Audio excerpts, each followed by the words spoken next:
He's got a good arm, that kid. Yeah. That's why Tom Cruise likes him so much. It's like, how did you get that strength in your arm? Tom's like, I don't know.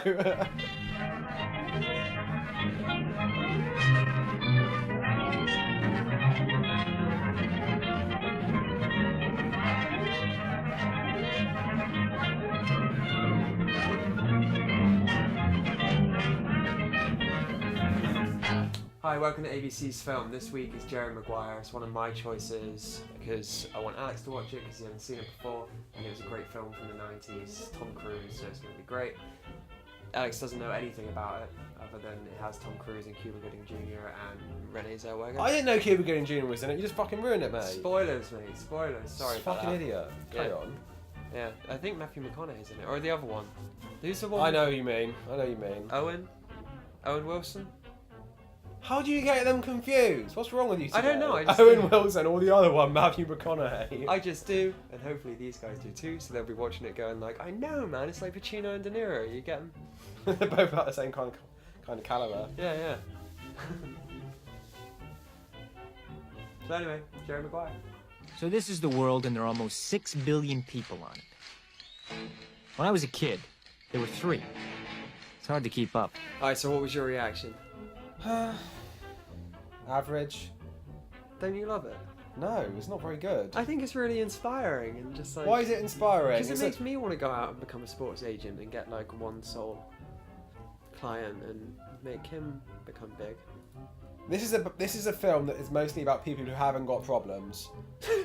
You know?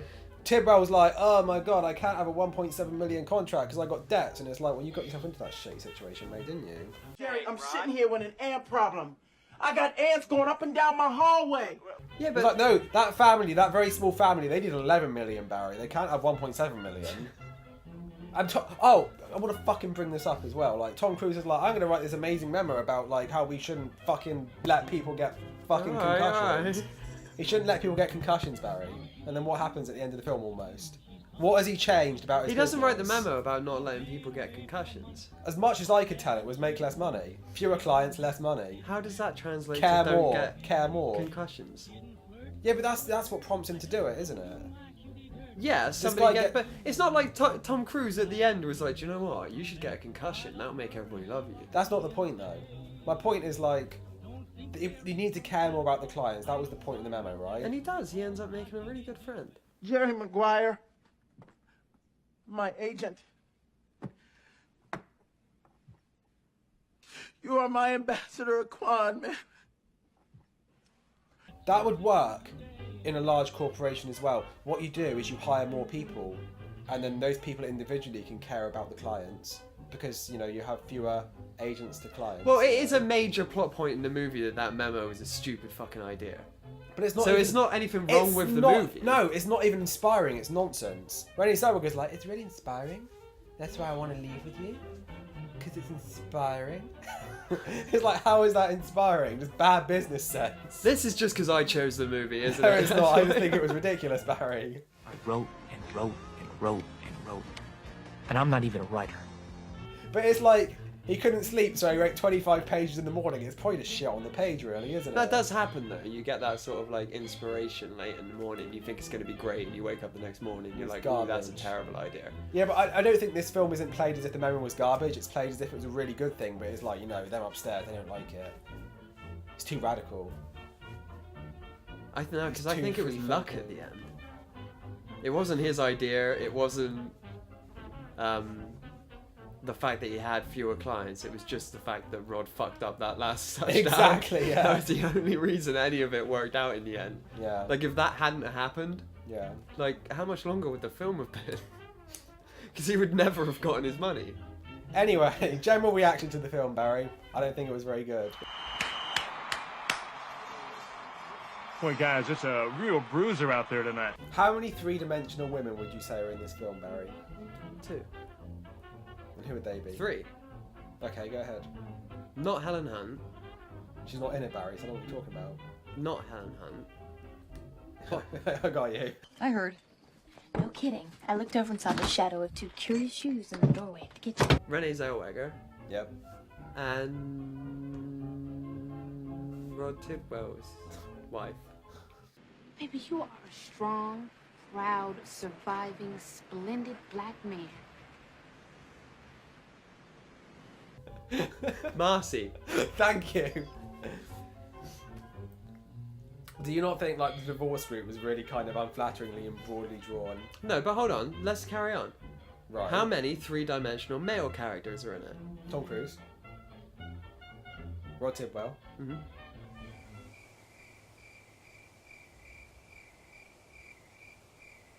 That kid. So there are more three-dimensional male characters I would than there are disagree with female you. I would characters. disagree with you that her sister was three-dimensional. I thought she was She because was played very much as the responsible sister, and that was it. That was no, the entire because package she to her was like character. trying to be the man-hating lesbian because that was she Why might is not she be a a lesbian. She was trying to be like the man-hating feminist woman in the group, but whenever sort of Dorothy would get excited and all that, she'd get excited too. Well, she cares There was about a her bit more- sister. That's her MO, but she hasn't got like a complex in her life or a complex like anything else outside her sister and the relationship between the two main characters. We have come here to support one another, and we don't even listen to one Isn't another. it strange that women are taught not to see each other as good people? I mean, we see each other as the enemy. We're competition for men. We're competition for jobs. You know, it's we true. don't We support are. each We other. have this I mean, terrible before I came in competition this thing group, going on. I really, really hated women. And then I met you guys, and you're like, you're like me. She has more range than just she hates men. No, I didn't say that. I'm not saying that that's her character. Or I'm more saying that she dimensions doesn't have to much that, going then. on. It's like her sole role. in the Okay, group right. is- So let's is that minus stuff. her then. I Okay. think you're wrong, but just like for the sake of argument, let's minus her. That's still 2 for 2. 2 for 2 for That's 2. still equal. What are the other male characters in the film? I can't remember them. It's already gone from my brain. The au pair. Oh, he was awful. Exactly. He was like And very he was, one note. He was the most Not- one-dimensional character Yeah, in the film. yeah. Sugarman. He was very one-note. Yeah. One-dimensional. He was just like. Yeah. Anyway, the point I wanted to bring up, related to all of this, is the divorce group. Yeah. What did you think of the divorce group? I think those groups exist, and it stands to reason that at some point a story might happen with them involved in it. So I finally got in touch with my anger. Do you not think it was a bit sexist? No. They were all talking over each other and they all hated men, Yeah. They were they weren't It's all a talking over stereotype. each other. There were multiple discussions going on at the You same could time in never. the room. No, they weren't like interrupting and getting angry, but Yeah. you could never make out the individual things you were saying, almost like they were props for the story. I think movies are allowed to have characters like that in their film because they do exist in the real world, and we shouldn't just cry sexist because they're showing them. So the guy's like an utter loser, so I broke up with him, and then he started stalking me. At the very least, it's stereotypical. It's not stereotypical. They're not characters. They're just they're a prop in the story. Yeah, those ones are, but I mean, they could have been doing anything. Do you know what I mean? It could have just been, these ladies come around and they watch TV every night. And it would have been more boring. But I suppose they're kind of there at the end, like they're set up as a prop for when they have the big reunions. Yeah, I at mean, the end. Tom It's Cruise like, comes in and makes them love men again. Exactly.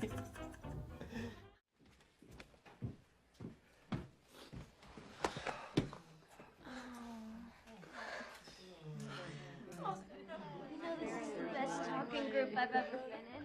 Fucking Tom Cruise. Anyway, What do you think of Tom Cruise?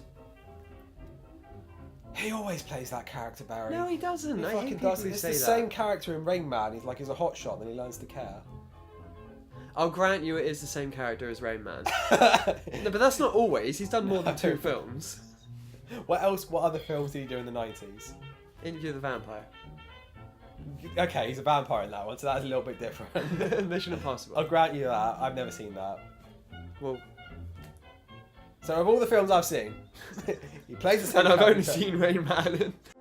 Then on the diet of the blood of snakes, toads, and all the putrid life of the Mississippi. Slowly, Lestat became something like himself again. Claudia, you've been a very, very naughty little girl. Don't you mean this? That's not the least. What's the matter? You've never seen this trick?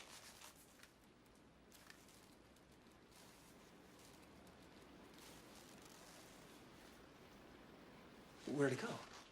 In the action movies that he's in, he's always just Tom Cruise man. Yeah. With the exception of Mission Impossible, because as I've said to you before, I think he doesn't even play the same character between two Mission Impossible films. But like overall in his action films, he is very samey. But when he does a film like this, or American Made, or Born on the 4th of July, or Lions for Lambs, or something like that, he's...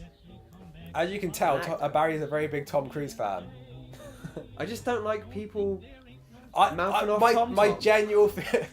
My genuine feeling about Tom Cruise is that he is really good at doing that thing where he thinks his farts smell fucking incredible, but when he's doing like the quiet emotional stuff, he doesn't sell me on it. But you don't know that they're not. You're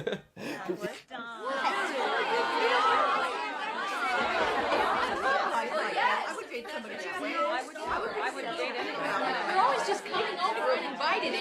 Excuse me. What did you think of Renée Zellweger in this one? I thought she was great. I thought she played Renée Zellweger. And in fact, quite when well. I was watching it, I was thinking, you know, oh yeah, I forgot how good she actually was. I think she was the best thing about this film, personally. Yeah, yeah. No, or Cuba. As an actor, As not an the actor. character. As an actor, he was the best thing. But she's great, and I kind of miss her.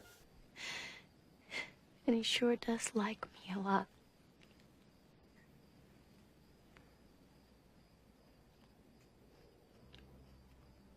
And I can't live like that.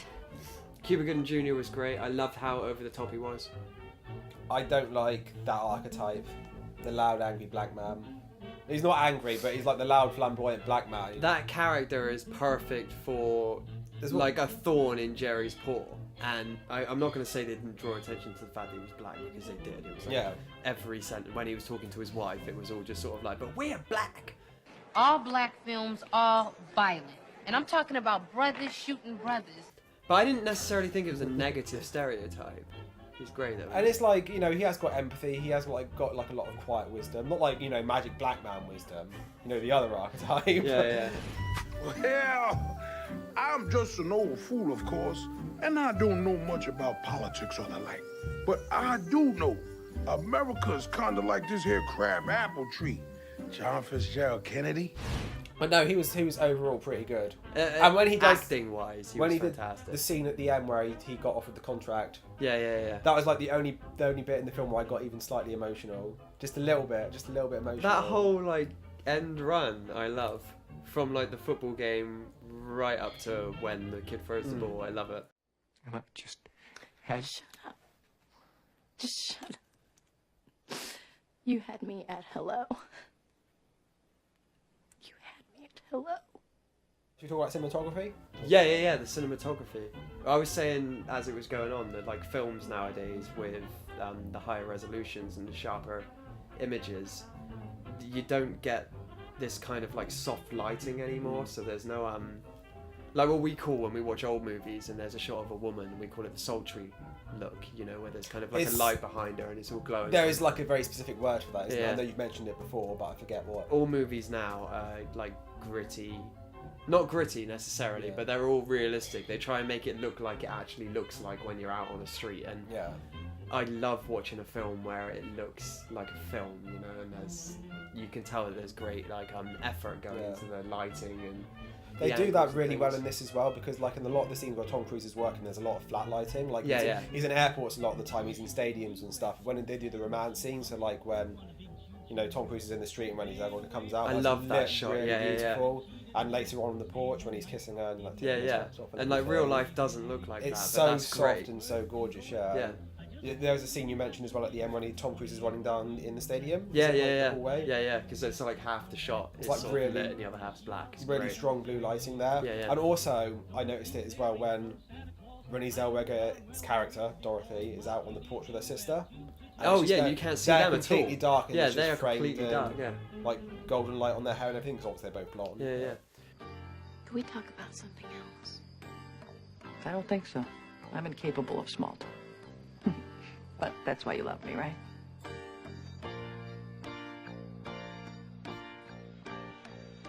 So that was our discussion on Jerry Maguire. I still think it's a great film, although it is very dated. And it's full of stereotypes, apparently. It really is. Archetypes. Archetypes. I like archetypes. Sorry, not stereotypes. So I've learned something today, I think, and we're all a little smarter. Every night I bring her Frankfurter sandwiches, Frankfurter sandwiches. Oh, my baby loves those Frankfurter sandwiches, Frankfurter sandwiches. I try to win her with candy, ice cream and custard. But how she likes hot dogs with mustard. It's like they exist, but they're put there for But a reason in again, the I don't story. feel like it's negative. It definitely I feel is like negative. these are like Tumblr arguments. What? Just kind of like, oh my god, there's a woman in it that doesn't like a man. Oh fuck.